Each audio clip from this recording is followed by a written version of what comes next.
Assalamualaikum warahmatullahi wabarakatuh. Berjumpa lagi dengan saya dan channel saya, Agustian Kamal. Pada kesempatan kali ini saya akan coba membuat video tutorial bagaimana cara membuat dual boot Windows 10 dan OpenSUSE Tumbleweed pada PC berbasis BIOS UEFI dengan harddisk inisial GPT. Pertama-tama teman-teman masuk dulu ke Windows 10. Pada Windows 10 teman-teman bisa buka File Explorer. Kemudian teman-teman klik kanan pada disk PC dan arahkan ke Manage. Setelah komputer manajemen terbuka, teman-teman klik pada Disk Management. Pada Disk Management, teman-teman arahkan ke partisi terakhir yang ada pada hard disk, PC atau laptop teman-teman. Pada partisi tersebut, teman-teman klik kanan, kemudian arahkan ke Shrink. Selanjutnya, untuk enter space, teman-teman bisa inputkan kapasitas yang akan digunakan untuk install OpenSUSE. Pada kesempatan kali ini, saya akan menginstal OpenSUSE dengan kapasitas yang disediakan yaitu 100 GB. Untuk input 100 GB, maka diinputkan 102400 MB. Setelah input kapasitas sesuai dengan keinginan teman-teman, teman-teman bisa klik Shrink. Maka akan terbentuk sebuah partisi unallocated sebesar 100 GB. Selanjutnya teman-teman bisa close terlebih dahulu komputer manajemen, kemudian beralih ke File Explorer. Di File Explorer teman-teman persiapkan USB installer Linux, atau teman-teman bisa menggunakan multiboot Pentoy. Bagi teman-teman yang belum bisa membuat multiboot USB Pentoy, teman-teman bisa cek video tutorialnya pada channel saya, atau teman-teman bisa cek link videonya pada deskripsi video ini. Selanjutnya pada Pentoy teman-teman persiapkan installer Linux-nya. Di sini saya menggunakan OpenSUSE versi Tumbleweed. Setelah semua siap, teman-teman bisa close File Explorer, kemudian restart Windows 10. Setelah PC berhasil di restart, teman-teman tekan Del atau F2 atau F11 atau F12. Sesuaikan jenis tombol yang ada pada PC atau laptop teman-teman untuk masuk ke BIOS. Pada BIOS, teman-teman set boot priority atau first boot ke USB Pentoy. Ketika USB Pentoy berhasil di-booting, maka akan ada list daftar dari ISO installer OS yang teman-teman sisipkan pada Pentoy. Pada kesempatan kali ini saya akan booting ke OpenSUSE. Selanjutnya pada menu OpenSUSE, teman-teman bisa pilih pada bagian Installation. Selanjutnya pada lisensi agreement, teman-teman bisa klik next.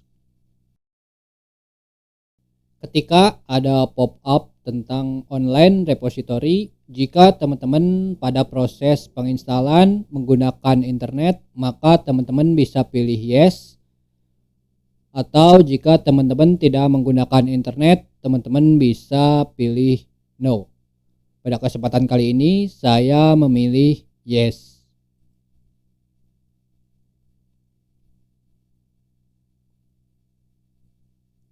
Kemudian next.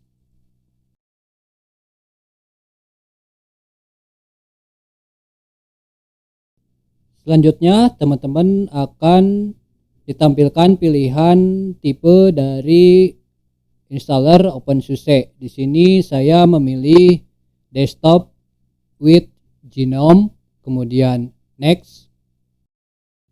Kemudian pada tahap ini yaitu tahap yang paling penting untuk membuat dual boot, yaitu tahap partition. teman-teman bisa arahkan ke expert partition, kemudian start with existing partition. Maka akan tampil disk yang ada pada PC atau laptop teman-teman. Di sini USB Pentoy saya terdeteksi sebagai SDA, kemudian untuk hard disk saya terdeteksi sebagai SDB. Selanjutnya teman-teman bisa klik add partition, kemudian akan terdeteksi free space yang belum digunakan. Pada proses sebelumnya saya sudah mempersiapkan 100 GB. Di sini teman-teman bisa pilih custom size, kemudian teman-teman isikan kapasitas yang akan digunakan untuk swap. Untuk partisi swap idealnya yaitu 2 kali kapasitas RAM. Jika teman-teman menggunakan RAM 2 GB, maka ideal untuk kapasitas swap yaitu 4 GB. Teman-teman bisa inputkan 4 GB, kemudian next. Kemudian pada tahap ini teman-teman bisa pilih swap, kemudian next. Pastikan file system bertipe swap. Kemudian teman-teman bisa klik next. Maka akan terbentuk sebuah partisi swap dengan kapasitas 4 GB. Selanjutnya teman-teman bisa klik kembali add partition. Di sini kita akan buat partisi untuk root. Pada kesempatan kali ini saya akan menggunakan semua sisa kapasitas yang ada untuk digunakan partisi root. Maka dari itu saya akan langsung mengklik next.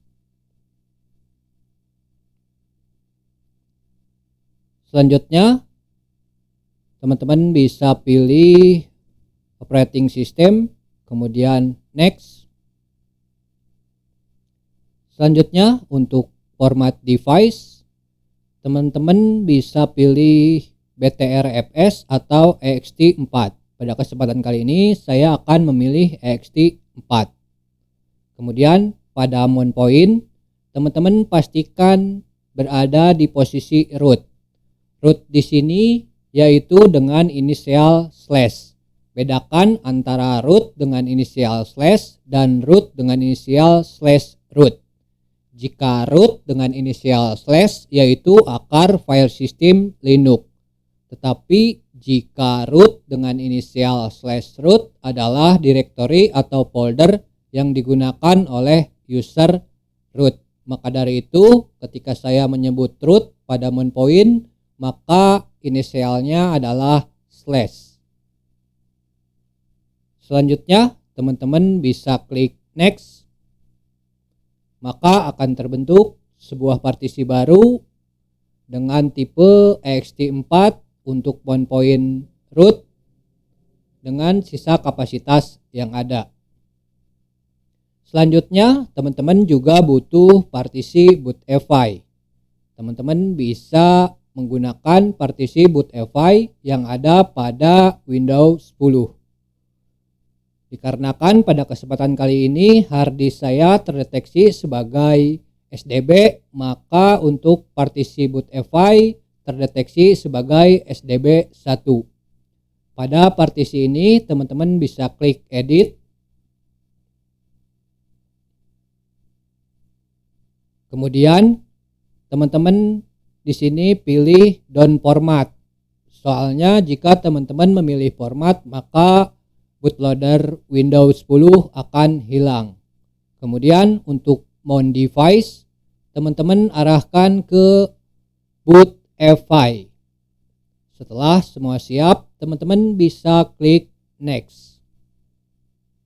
Maka akan ada tanda mount point bootfi untuk partisi SDB1 tanpa format. Jika swap terdapat tanda F dan root terdapat tanda F, maka pada proses penginstalan kedua partisi ini akan diformat. Setelah ketiga partisi siap, teman-teman bisa klik accept. Kemudian di sini akan tampil partisi-partisi yang akan digunakan. Jika sudah sesuai, teman-teman bisa klik next.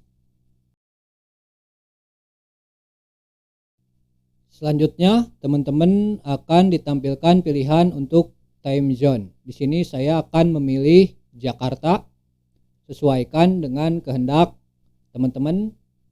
Kemudian teman-teman bisa klik next. Kemudian untuk new user, isikan sesuai dengan kehendak teman-teman. Untuk password, isikan sesuai dengan kehendak teman-teman.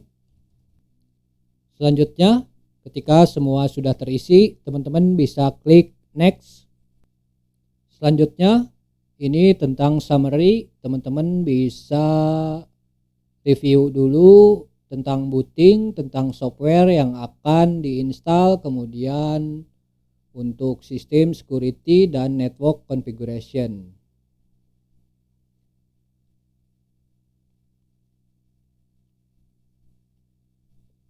Setelah semua sesuai dengan kehendak teman-teman, teman-teman bisa klik install. Jika ada konfirmasi, teman-teman klik install.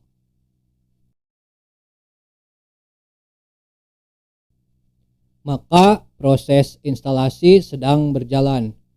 Tunggu sampai proses install selesai.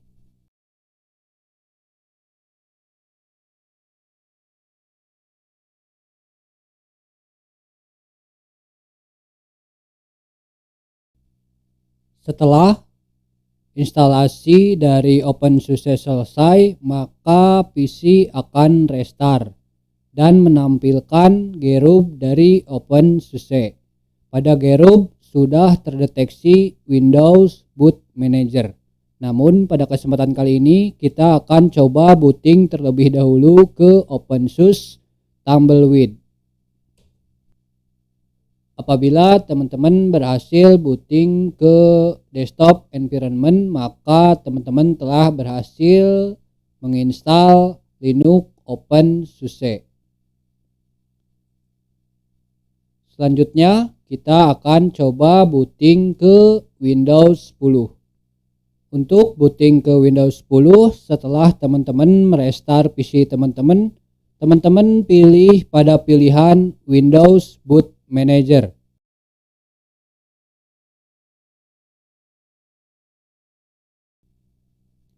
Jika teman-teman berhasil booting ke Windows 10, maka teman-teman telah berhasil membuat dual boot Windows 10 dan OpenSUSE. Sekian video tutorial tentang bagaimana cara membuat dual boot Windows 10 dan OpenSUSE Tumbleweed pada PC berbasis BIOS UEFI dengan harddisk inisial GPT. Mohon maaf apabila ada kekurangan dalam pembuatan video tutorial kali ini. Semoga video ini bermanfaat. Jika ada yang kurang jelas, silakan tinggalkan komentar. Jangan lupa like, comment, share, and subscribe agar saya lebih semangat membuat video-video berikutnya. Akhir kata, saya ucapkan terima kasih. Sampai jumpa di video-video saya selanjutnya. Wassalamualaikum warahmatullahi wabarakatuh.